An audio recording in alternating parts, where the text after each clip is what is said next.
Welcome to the podcast, everyone.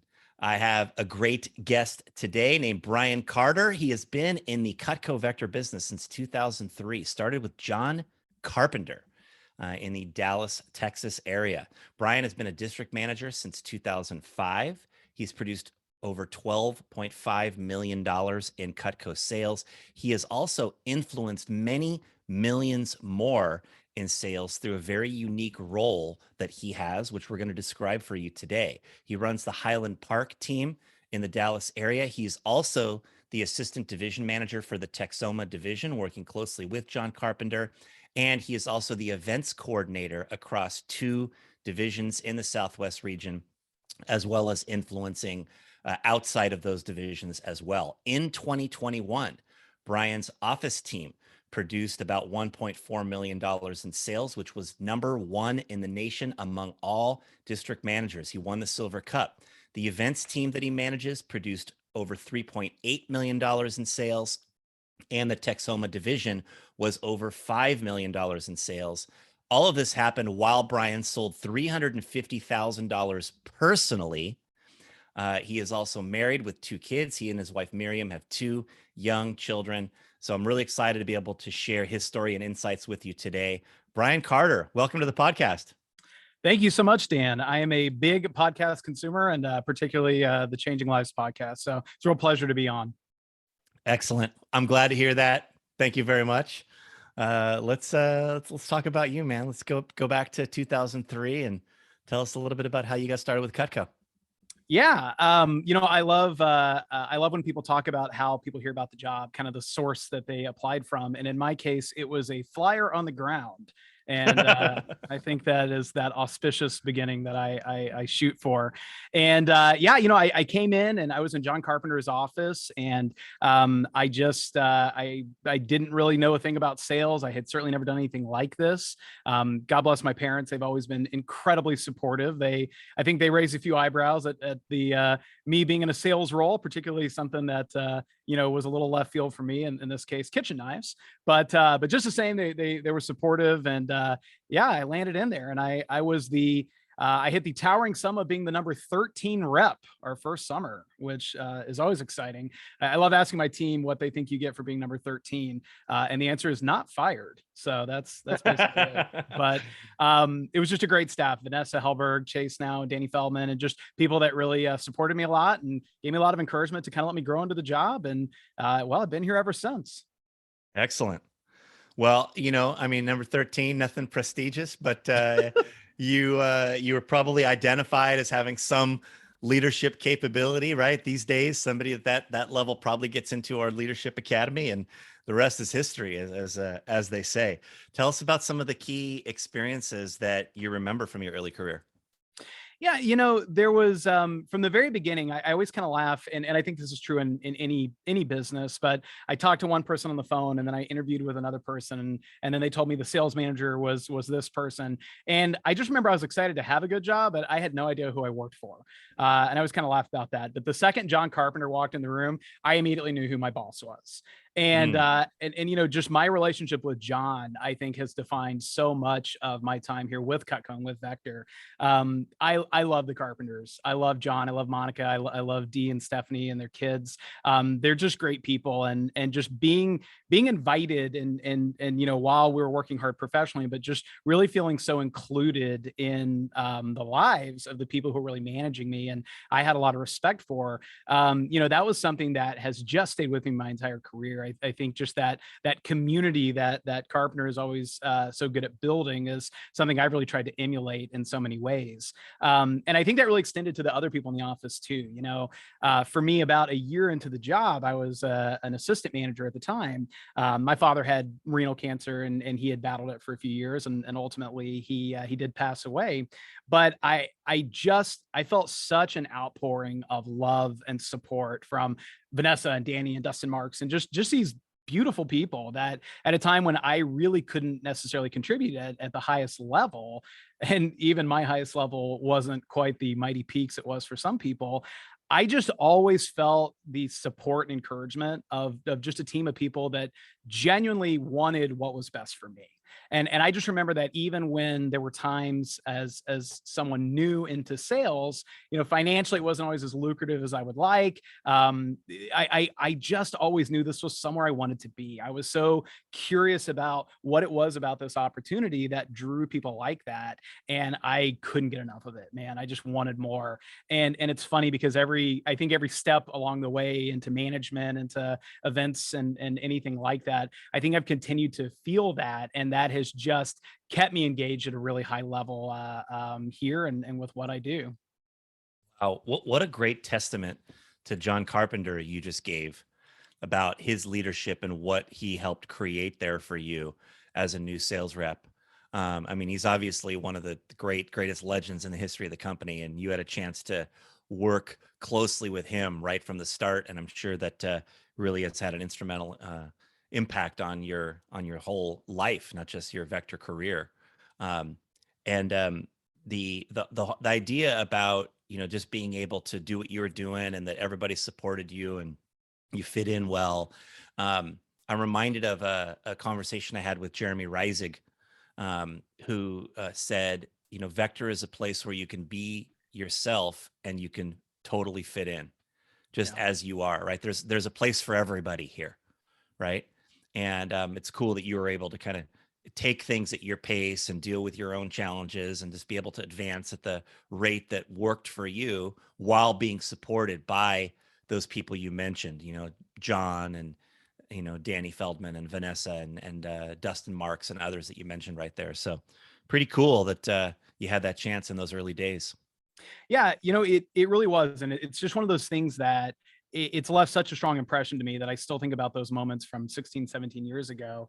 I love every year when SLC comes. SLC in the Cutco world, it's our strategic leadership conference, and it's just a big national event. Obviously, you know that, but the big national event for our managers. And my very first SLC as a new manager, not to get too far ahead, but I had a chance. I was running an okay office. Like, it was fine. I was profitable. I wasn't losing money. I was doing okay, but it wasn't as exciting as I wanted it to be. And I'll never forget, at the end of just a mixer, it was just kind of the coffee bar was out, and the last session was about to start. And I'm just getting coffee, and I kind of, bump into a guy, and we start talking. And I don't know who he was, but I knew he had been here a while, and he was certainly more successful than me. And he just let me pick his brain, and he offered so much encouragement and support. And just really, I've always remembered, he just said, man, you're getting your PhD in business right now. And it's okay that you feel the pains and the disappointments, but, like, and just helping me identify the wins and just feel seen, and just a more positive vision of the future, and just kind of almost feeling worthy in that moment. And it wasn't until later I realized it was Dave Duran, who was a region manager at the time. And Dave is a legend in Cutco. And just for a guy that for anyone who doesn't know our corporate structure, let's just say I was never going to make this guy a dime. There was nothing other than that's just who he was, and that's just part of the community that we have here.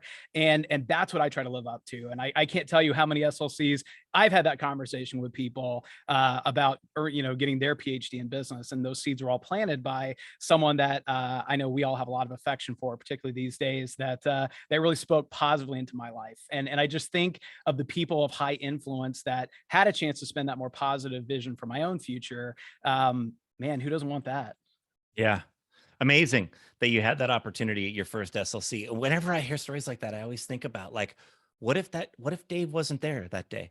Phew. What if, like, what if he never had that conversation with you? He wasn't there. He was somewhere else. Something happened that day. He didn't get to the that part of the event. Yeah.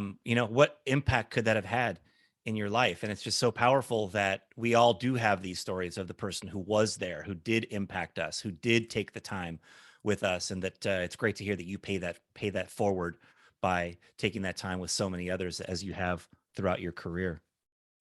How about over the years, Brian, as we look beyond those early days, what were some of the transformational moments for you? Yeah, there's like I said, if there's anything in Texoma we pride ourselves on, it's just community. And I have just been so blessed to have just a great tribe. And every meaningful, I think, moment I had in Cutco and Vector, it's just been with those people. I'll never forget as a newer manager. Yeah, I'd been around a while, but I got a chance to work with just a really talented representative, and her name was Grace Cook. And Grace at the time broke our national record for just kind of that initial fast start, that sales period. And just getting someone that had the talent and had the belief. She just believed in what I was doing and what I was trying to create within our organization, and just seeing how I could sort of support and help someone at just that big a level. And it's funny because I always go back to that, and it sort of leads to my region manager. I know I talked about a different one, Dave, but I remember talking to Lloyd, and I was like, man, we've got a few things going right. I've got Grace, we've got some of these other things, and I don't even know what to do at this point. It was the first time I had Michael Volosin and Matthew Hardy, and just these names that mean so much to me. And I just remember Lloyd challenged me, and he said, what is it that has kept you here? And I went back to those times with John in that community, and he was like, you gotta bring that. He's like, you've been brought up in it. Now it's your time to create that for other people. And my wife is unbelievable. My wife Miriam is just wonderful, and she just gets it. I think there's a lot of things she got even before I did. And so I remember telling Lloyd, I was like, John has a nice house. He has all this. We live in this apartment in Euless, Texas, with a newborn child. And I'm like, what is there to bring? What is there to impress? And but she immediately got it, and with almost zero involvement for me, just lined it up. And I will never forget the first time in my small apartment in Euless, Texas, forever ago now, but having Grace and Michael and Matthew and Grant Scoggins and Nick Holloway. And I mean, we literally had 7 or 8 branch managers come out of just that meal. And, we ate spaghetti and we played on the swing set outside with all the children in the apartment complex. And it was just goofy, but it's so burned in my mind so vividly because, just that experience and the wisdom of people like Lloyd that encouraged me to just sort of put myself out there, and just share that positive vision that I had for them and I had for the organization. And it's amazing. The more I have done that, the more people have jumped on that train and feels like they want to be a part of it. I think we all want to be a part of something a little bigger than maybe what we're capable of doing on our own. Yeah, I love it. That's such a great example of what Vector is all about. I feel like, and that I like that it didn't matter like that you weren't living in a big house like John Carpenter. It was the time with you. It was seeing how you interact with Miriam and your kids, and just being able to be in your world and in your aura. That was what attracted those people. So that's pretty cool. Yeah. Tell us some more of the key moments for you, Brian. I think I'm sure we'll drift a little bit into my current role where I kind of wear a few hats, but I go back to Josh Muller as one of our national sales consultants, and he's a real titan in the business. He and his wife Amy, of course, have been guests on the podcast. And Josh is a good friend of mine, and we coordinate the State Fair of Texas and the Oklahoma State Fair and a few other events together. And I just remember sitting down with him years ago, and at that point, I was running a successful district office. I still sold a little bit during the fair while I just helped support that larger project. And I just remember Josh, we were sitting in his car, and he sat back and he just said, hey man, I think you're an incredible manager, and I suspect you'll do that for a very long time. And he just said, but I just hope that if there's ever a time where you decide that is not where you want to be, I hope you don't feel like your time in our company is done. And then he said, not that I would ever try to pull you away because that's where your passion is. He said, but we're better with you than without you. And I think you could be a coordinator. I think you could be a CSP. I think you could be all these different things. And I just know I'd hate for there to be a version of Cutco that didn't involve you. And, it was such a, like I said, it was just that positive vision of my own future. And again, it was coming from a place of strength. We were doing fine, but I've had so many of my colleagues that have really pursued opportunities outside of Cutco and Vector. And there's nothing wrong with that. Multiple streams of income, coaching businesses, real estate, all that. And I think that is such a smart thing to do. But that really planted a seed with me about I can kind of create some of those different streams here within the opportunity that I currently have, and watch how in that Venn diagram things start to overlap, and the work I'm doing with events supports my district office, and the things I'm doing with personal sales really kind of help with the divisional level. And yeah, that's one of those sort of weird little conversations where all these strings started to intertwine. And it's hard for me to think back on how I got here today without kind of going back to that moment, which again just comes back to the great individual people. I think I've just been really, really lucky to work with some of the people that I have. Yeah, exactly. Um, the conversation with Josh again, like this is one of those things that we're all so lucky to have so many amazing people here who are. It seems like there's a lot of people in Vector that just have this ability to just say the right thing in the moment, and that sticks with us, that impacts us. And I think every one of us who's been a part of Vector for so long can look back on a number of those different types of conversations that have been had, where somebody said the right words that have just made all the difference for us in the future. And so I just want to encourage anybody listening to be aware of those moments where you're that person for someone else, and don't miss the opportunity to tell someone how you feel, or to tell someone what you think of them, or to pick someone up when they need it, because we all can have such a powerful impact by being the Josh Muller for someone else, right? Being the Dave Durand for someone else. So pretty cool. Well, Brian, you have had such a profound impact on so many sales reps. You referenced Grace Cook, who I know sold 30 some thousand in her fast start. You've also trained a 40K fast starter. You're influencing prominent sales reps in and out of the Southwest region. I think about Chelsea Rodriguez and Matt Foss, and I know Calvin Lopez is somebody you've worked very closely with, who's now sold over $2 million personally.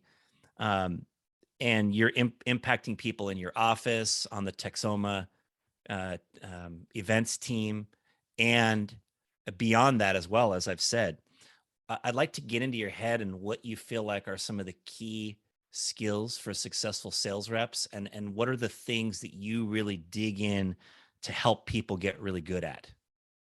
Yeah, absolutely. I think that, when it comes down to working with our sales reps and even being in the field myself, there's so many parts of our job that are simple, they're just not easy. And I think a lot of times we tend to overcomplicate things. Within my own space and within our events team, kind of one of our mantras is we identify best practices, we document them well, and we make them easily accessible. And so that's kind of the mode that we try to operate from. And we've had a lot of success to really demonstrate the good results that'll come from being on program and doing things the right way.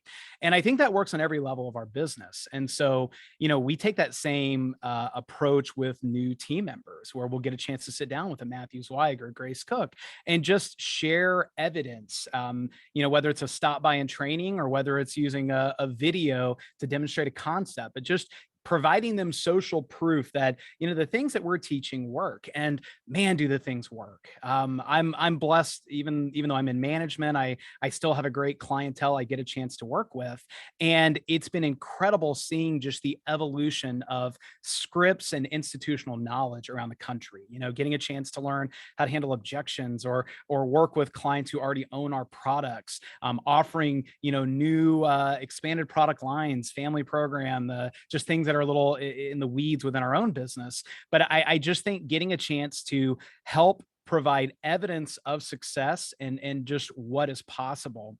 I think that's the key thing with our representatives. With my team, both on the kind of the manager and on the sales rep level, the thing we always try to talk about is how are we raising the temperature with what we're doing, and it's something we do very openly. It's just something where we're talking about how can we continue to slowly raise our standards, tracking our numbers, promoting and sharing those averages with each other, and really trying to learn from people who are kind of getting it done.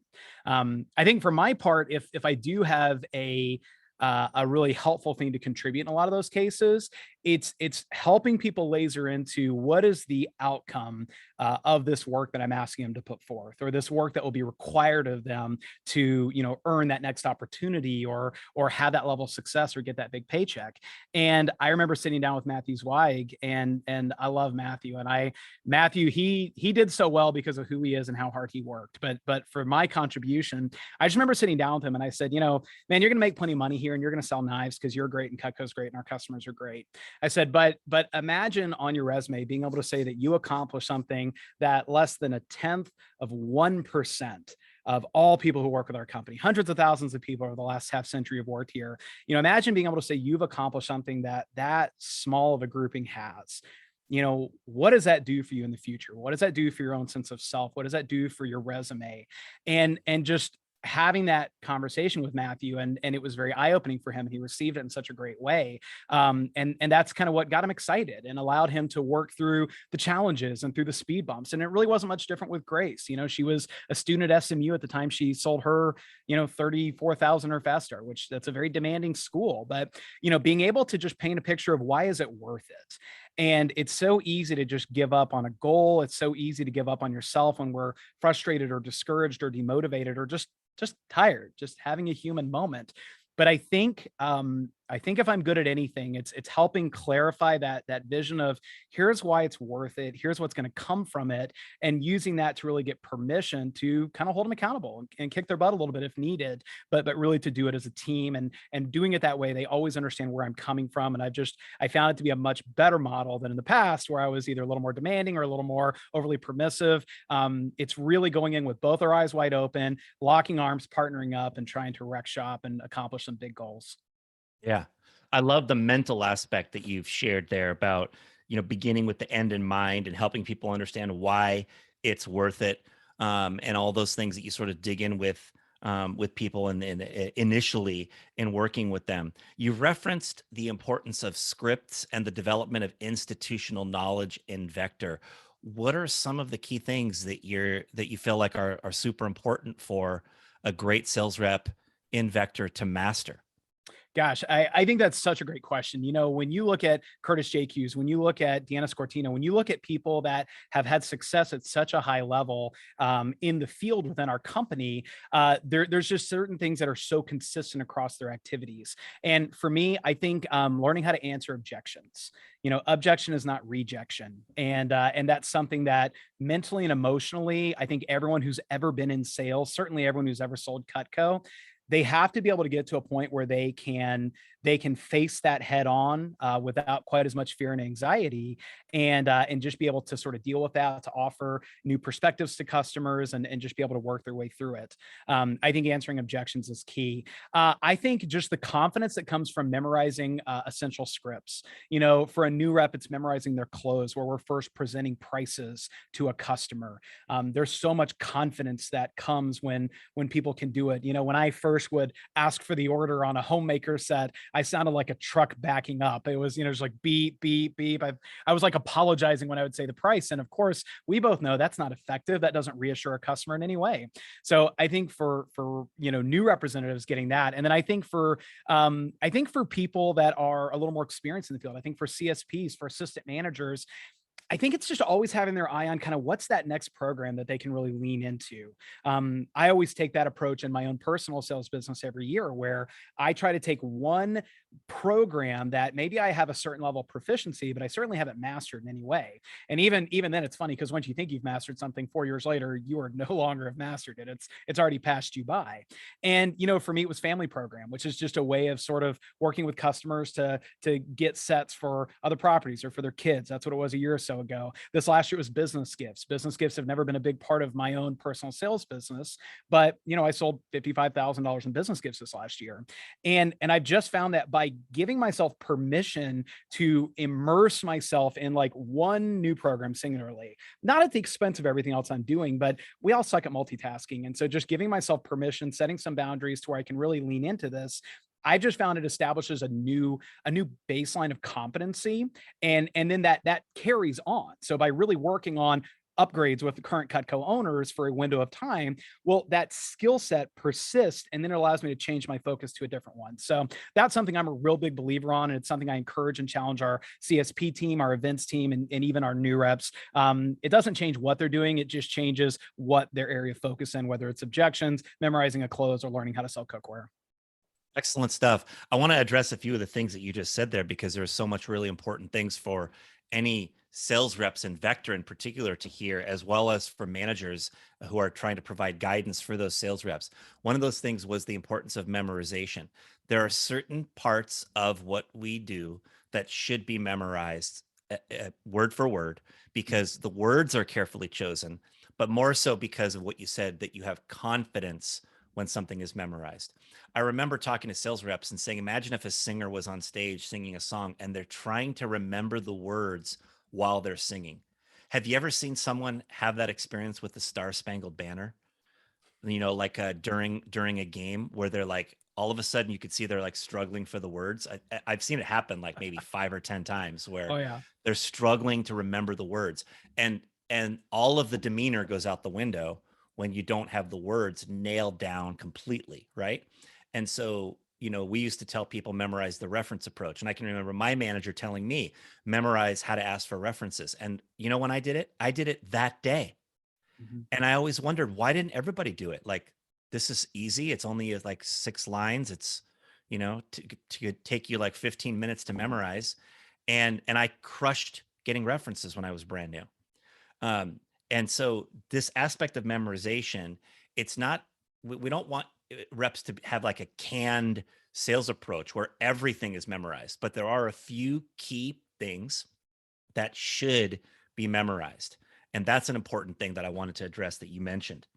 You also talked about handling objections. And a lot of times I think new salespeople think that an objection means the customer is just not going to buy. Right. And the reality is, like, objections are normal. In fact, I would argue that objections are a sign of some interest. If somebody had no interest, they're not going to say, oh, I don't know if we can afford it, or I'm not sure if I'd use all that, right? The response would be a lot more terse from somebody that's not going to buy at all. And so when somebody is offering an objection, it's a sign that they're at least considering or pondering, and it is a normal part of the sales process. Almost nobody just comes right out and says, sure, I'll take it, right? If we think about ourselves when we go buy stuff, even ourselves, like, we probably will hesitate, or will have a question, or will throw out some sort of objection. And a good salesperson is able to help take the customer past that moment of hesitation and turn that into confidence for them in saying yes. That's what handling objections is all about. It's not a fight. It's not Mhm. twisting someone's arm and trying to get them to get something they don't want. It's helping someone feel comfortable saying yes to something that they do want. And when we show people Cutco, Brian, how many people want it? Literally everyone. Literally Everyone needs everyone. Cutco. Literally everyone wants it. There's almost no customer you'll ever encounter that if you said, "Oh, here, I'm gonna drop off some Cutco on your front porch," they'd be, "Oh, no, no, no, no, no, thanks. It's okay. I don't." Everybody wants it. So handling objections is a critical piece of success for any salesperson. Those were some key things you mentioned right there for sure. And just to expand on that just for a second, when it comes to the objections, I think a lot of people are operating from sort of a negative assumption. Like, that's the framework that a lot of sales representatives are operating from. And I know I did for a very long time. This is a pretty extreme example, but I was working with a customer this last week, and I was showing them our signature set. It's kind of a mid to high set. And they just said, it's just too much. And in my head, back when I was newer in the business, I would fill in the gaps for them and say it's too much money for them to afford, if that kind of makes sense. But I was operating from this sort of negative assumption that either they couldn't afford it, or they didn't want it, or it wasn't worth it. And now I just approach it differently, and it's too much money. And in this case, it was too much money to not have everything they needed. And so, by drilling down a little bit, by following my answers that I know, and again, it's like you said, it's not to be canned, but it's to give me a good playing field, so that way I know what to say. I'm not stumbling over my words, and I can actually hear them. That's what was great. And what we found out was these people barbecued like that. It's a nice set, but it didn't have the pieces they needed. Why would they spend so much money and then it not even accomplish the goals that they had? They're processing meat. They needed boning knives and meat cleavers and all that. So all of a sudden I showed them a bigger option. And then that made perfect sense. And they were comfortable saying yes to that. And then on top of that, just by going through the process, they added on 3 homemaker sets for their kids. And that's a smaller set, but still a good size. And so in the past, I would have been fixated on that one option that they rejected and sort of applied a negative assumption to that and just moved to something smaller, which likely still would have been a no. But now I'm able to approach things with a little more curiosity because I have the confidence, because I'm armed with the skill set to answer the objections. I can hear them. I can see those other opportunities. And gosh, why worry about the $2,400 order they said no to? I got the $6,500 order they were comfortable saying yes to. Wow. Amazing example. That's great. I love hearing it. Brian, who do you look up to as a sales rep? Oh my gosh. I look up to literally everyone on the sales reports that are above me and most of the people who are below me.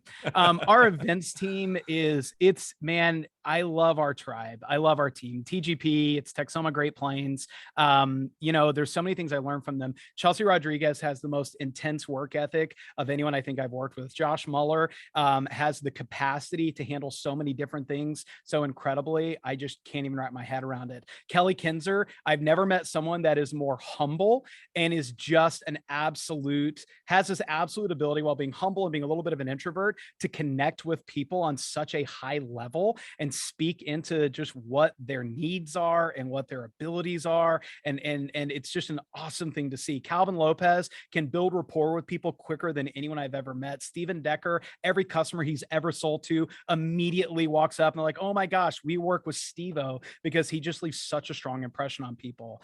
Curtis JQ is someone that is just a technician in our business. We in the field owe a lot to Curtis JQs because he figures things out and then he is the most excited person to share it. And a lot of people in a lot of businesses, when they feel like they got the answer, they found something new, boy, it's my precious. They want to hold on to it. They want to hide it. They stick that under a bushel, and that's just not Curtis. Like, he wants everyone to crush. He still wants to beat you by $1, but he wants everyone to crush. There's so many more, and I'll kick myself for the people I didn't mention, but those are some of the many, many people I look up to. That was great. That was great. I love that about Curtis, by the way, that he wants to win, but he wants to win while helping everybody else rise as well. And that pushes him to a higher level. And it's awesome to see. Your role, Brian, nowadays has a very interesting dichotomy in that you're working with both reps and managers, right? As the Highland Park manager, as the coordinator for TGP, you're working with a lot of reps. As the ADVM in Texoma, you're helping John Carpenter work with the managers throughout the division. What are the differences in working with reps versus managers, and how do you feel like you handle this so effectively? Yeah, I always talk about when it's working with managers, we have to focus short term to get long term, and when it's working with reps, we have to focus long term to get short term. And what I mean by that is with managers, nothing, because we're lucky as managers, we're charged with bringing people into the business. We're very lucky we get a chance to work with people who are impressionable and vulnerable in a lot of ways, and their daily experience is really, really important. And so as a manager, just getting a chance to focus on their immediate needs, getting a chance to focus on PDIing and making sure they've got a good list of people to reach out to, that they're comfortable on the phone, or even if they're not, at least they're being disciplined about doing the work. It's very much, it's not micromanaging, but it's very much keeping a big vision of your team, but a heavy focus on today, tomorrow, the next day, because that's what secures the big vision. And that's kind of the thing I find with our management staff that's the most important. And even myself as a manager, that sometimes it's easy to get lost in the future or next year or my next development class, but not always focused on, but we just added 4 people to the team a week ago. Man, how's Kevin doing? Is Kevin doing good? Because we should probably talk to Kevin. So it really is that focus short term to get long term. For our CSPs and our sales leaders in the field, I think it's the opposite. I think it's much more of a long term focus to get the short term. The last thing that Kelly Kinzer, Carlton Thompson, or Marissa Mayer needs is me to go, hey man, how many people did you call today? Like that's, these are professionals, man. They're running $1 million business. I don't mind holding them accountable. I'm good at it. I don't mind challenging them, but ultimately my job is different with them. My job is much more to support those goals and the commitments they've made. So I think for them, it's getting them more focused on, a little more long-term, and how, inactivity now is going to add stress to the end of their year when they're going for different goals, or how it could limit opportunities to be a part of our key events program or receive an invitation to a state fair. So I think in order to sort of get those short-term activities, it has to be more of a long-term focus. And I think that's kind of the dichotomy there between the two main groups that I work with. But I think the most consistent thing, the two most consistent things, number one is just a community. It's just getting a tribe of people together. And I think as managers, it happens somewhat organically because we spend so much time coming up in the business together. But I think with our CSPs and our sales leaders, that's another area that John Carpenter and Nick Matlack have provided such leadership on a divisional level. We do insane trips. By the way, we are so spoiled. Oh my gosh. They took us to Aspen, and we got a cabin in Yosemite, and we did, we've been to Belize and all over. But they prioritize those shared experiences with us. And so I think number one is the community, but number two is just the mantra, and the mantra across all of Texoma, it's that we're humble and hungry. Humble and hungry.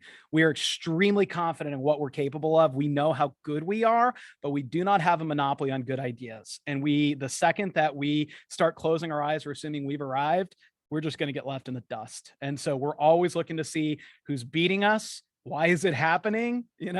On the manager level, especially, we always tell people there's a reason you're getting the results you are. All right. There's a reason you're getting the results you are. So it's a little curiosity with no judgment. You don't have to beat yourself up. You don't have to feel shame, but take a step back, look in your business, try to identify why you're getting the results you have, and see who your better is and learn from them. So that way you can take that next meaningful step. Great stuff right there. That was awesome. Your role is so unique. I don't know that there's anybody else doing what you do in the company. Could you see a handful of other district managers being able to emulate the role you have down the road someplace else? By the way, I absolutely can. Now, don't get me wrong. I don't think the CSPs need a district manager. Not at all. I'm lucky they allow me to step into that space. But I will just speak to our team. Back in 2014, I was asked to step in as the interim coordinator. And our team, for at least a window of time, we just needed a manager. We did. And that's okay. Like, we needed structure. We needed policies. Like I always tell the team, like, policies are not limiting. Good policies just keep you from having to solve the same problems over and over again.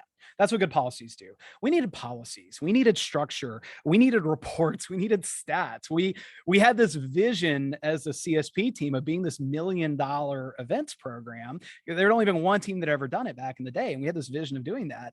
But we were all operating independently, and there was no guiding hand, and not guiding hand in the sense of telling people what to do, but of creating systems and structure where we all would have more opportunities. And so we just needed a manager for that period of time. Now, the flip side is we got to a point where they didn't need a manager anymore. And that's where it put positive pressure on me that if I was going to still stay in that world, at least for part of the year, I had to get better. And so I kind of challenged them early on about structure and professionalism and policy. And then they kicked my butt about, hey man, you can't be out here dragging us down. Okay. Like, if you're going to do this, you better get on our level. And they were able to, we have that very clear line of communication. And so I've worked really hard, and it's a lot of credit to them for the success I've had in my own personal sales business. But I don't think it's something that's necessarily right for everyone, but it's something I would love. God, I would love to see more space and opportunity within the company, because I do think there are times where that symbiosis is really powerful. I think it amplifies what I do as a manager, and I know I'm able to amplify what they're doing in the field. Yeah, outstanding. Cool to hear. John Carpenter says, by the way, that you're really good at, he calls it calling people out the right way. And I'm wondering, what does that look like? How do you create accountability with the people on your team to their commitments? Yeah, absolutely. Matt Foss, I'm lucky I get to work with Matt Foss. Matt Foss and is just an amazing guy. And in his phone, I'm saved as Brian Carter with a hammer emoji right next to it. And it's with a lot of love, and it's from a kind of a particular context. But I just figured out a long time ago that when you shy away from tough conversations, when you don't sort of confront issues head on, when you're unwilling to put yourself in an uncomfortable space for things that matter or for people you really care about, it just snowballs and it gets away from you. And I've seen it negatively affect the culture of teams. I've seen it kill managers, and I've seen it drive people out of the business. And so when it comes to accountability, I think the simplest answer is the right one. And it's just a willingness on my part to have those tough conversations. And I don't relish it. I don't always enjoy it, but I care so much about our people that I'm willing to do it. And by the way, they care so much about me. I like to think we've modeled that, and they're able to do it with each other and even with myself. But for us, we have high standards, and those standards and expectations are shared early and often. They're enforced consistently and fairly. We have people on our team that are multi-million-dollar reps, and I've had to go to them and say, we value you, we appreciate you, but because of XYZ, we're not going to be able to maintain your status on the team. But we want you here. We're better with you than without you. So here's what we would need to see in order to keep your, involvement or keep you on our ROR list or things like that. And it's always tough because you're confronting ego, and you're confronting, people could see it as limiting their opportunities. But I just think that willingness to sort of step in there when we need to is really important. But I also think doing it with enough humility to know that I'm not always going to stick the landing. And I can't remember who first said this about me, but someone described me that I was really great in small doses. And I think that's probably pretty accurate. That's not a backhanded compliment. That's just an insult. But I have strong opinions about everything, and I'm willing to sort of power forward as we need to, but I also know I don't always stick the landing. And for me, it's been part of my own maturation and growth is going to the situations with a little bit of humility and being able to acknowledge in that moment that we could be operating from a place of not having all the information, or maybe there's something we're missing. But no matter how those conversations go, I think the biggest thing is always sharing the fact that I don't care how bad things have gone. All we really want out of this interaction is to find a way to get back into communion. That's what we want. We want to find a way to get back together, whether it's getting people on the team or dealing with this issue and moving on from it, facing the consequences together, and just getting a chance to get there. But I think the other side, and this is where I hate it because I think a lot of people miss out on this. The other side of accountability is this, accountable is just being held to account. Well, a lot of the stuff that we can hold people account to is really, really good stuff. Really good stuff. And I think people, when they hear accountability, it's inherently about like enforcing the boundaries, which it is, or making sure people are following through with their commitments, which it is. But the other side is this: by always acknowledging the commitments we've made to each other and the results that have come, it creates so many opportunities to celebrate and to recognize and to just, man, that's what we're best at in Vector. That's part of our DNA. We love it, man. I've got, within the event space, I'm sorry, I have to do this. It's goofy. It's like the one channel in Cutco. There's no silver cup. We get a different trophy. There's no silver cup. So like our first year, we were the top team. We just had one made, and we're like, cool. One of our little mantras is we throw money at problems. It's like, no worries, we'll throw money at the problem. We just made our own. We didn't try to make it look like the other one. We just did something we thought was cool. And part of accountability is, yes, it allows people to operate from a place of stability where our team knows that we're going to play fair with each other. And so it's somewhere they can build a stable business and be here for the long term. But by always accounting for what we're doing and the commitments we've made, I find it creates just as many opportunities to praise and reward and love on people as to correct and admonish and reproach. Such great stuff right there. That was a master class in working with people at any level in any business that you just shared in that last few minutes right there about, being willing to have tough conversations, putting yourself in an uncomfortable space for things that are important, right? And then the other side of that, which is the celebrating, the recognizing. And I think all of this stuff works when you're humble and hungry, as you were talking about. You also use the word humility. That's a key element to having all this stuff work with people, because if somebody's defensive about receiving feedback, then this sort of thing falls apart, right? Trying to create accountability falls apart when everybody wants each other to hold them accountable, when everybody wants each other to help support them, when somebody has the attitude that, hey, if I'm not on it, I love that I have this brother or this sister in the business that will call me out. Yeah.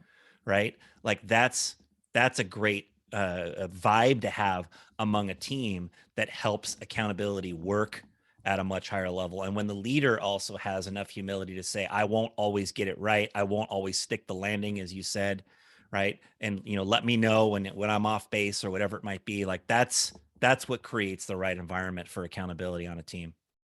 And I think a lot of us sort of operate from this place of assumption. I think a lot of us, we assume people know that they have sort of a permission to speak into our own existence.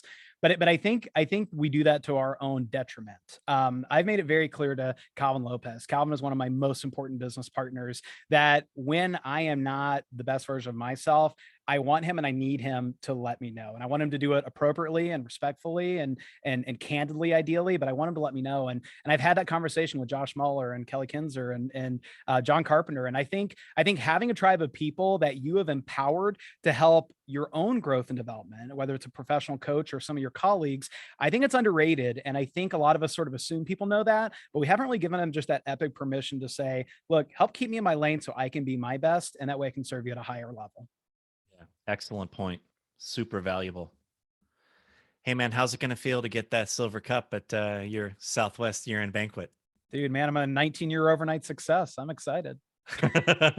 No, I am really excited. Just having that sort of professional validation. It's always worth the chase. There's been years I've been close, but haven't quite gotten there, and it's exciting. And I get excited about my Standard of Excellence sword. I get excited about my Rolex. These are totems, and they're that physical manifestation of the work and the blood, sweat, and tears. And I'm grateful that our company provides it, and I'm excited to get my own. Excellent. Well, as you look into the future, Brian, how do you aspire to change people's lives? I've definitely gotten to a point where I feel like I've been really blessed to impact a lot of people, and I've been able to sort of help people, accomplish some great things in the field and with their office. And I think going forward, I hope that I can start teaching some of the bigger lessons that have been taught to me over the years that have allowed me to operate the way I do. Matthew Kelly, in one of his books, he talks about being consciously unbalanced or imbalanced, and that's kind of how I'm able to do things. I've learned how to put some boundaries around different areas of time or areas of my year, areas of my business that's allowed me to thrive without completely compromising those other ones. And I think there's some very transferable skills there. I think that getting a chance to continue to watch our company grow up. I love watching people like you and people like Earl Kelly and people like Lloyd Reagan that have brought up beautiful, dynamic families and lived amazing lives in our company. And I am so lucky for every young, fresh-faced college student that I get a chance to work with and impact. They make me better and they keep me young. But I can't wait for the day my son is in training. And I want to be a part of this continued evolution of our company, where this is somewhere that I was excited to be at 24. I'm excited to be at 39, and I can't wait to be here at 64. And that's what I hope to continue seeing with good people like yourself. Excellent. Well, I can echo the words of Josh Mueller, Brian, when I say we're better with you.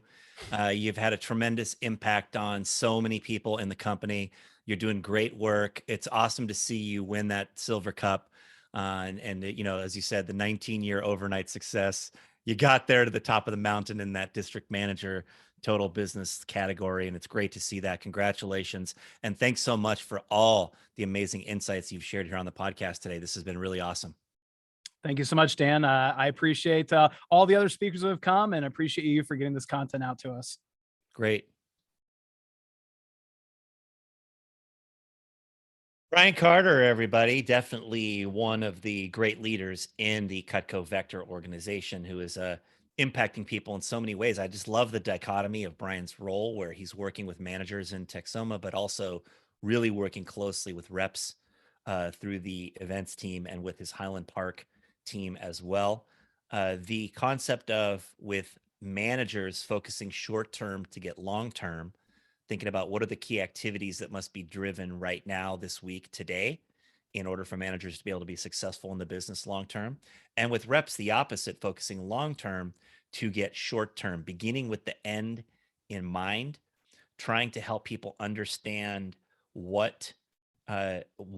they are doing what they're doing and what it is what results they want to achieve in the end, and how that helps to drive activity and effort in the short term today.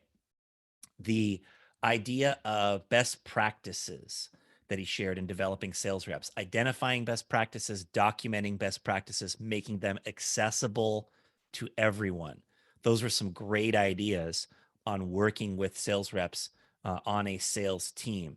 And then, of course, the specific things, right? Like understanding how to work with customer objections and memorizing some of the really, truly key scripts that are critical for success. And if you're a CSP, what's the next program you can layer on that can help you grow your business? Brian referenced selling $55,000 in business gifts in 2021 himself. I love the accountability conversation that we had where he talked about the willingness to have tough conversations, to be uncomfortable. If something is important, sometimes you have to get past some discomfort to get to it. That requires humility. And it's one of the most important attributes to be able to have those types of conversations from both levels, whether you're the one holding someone accountable or someone is holding you accountable. That was so good as well.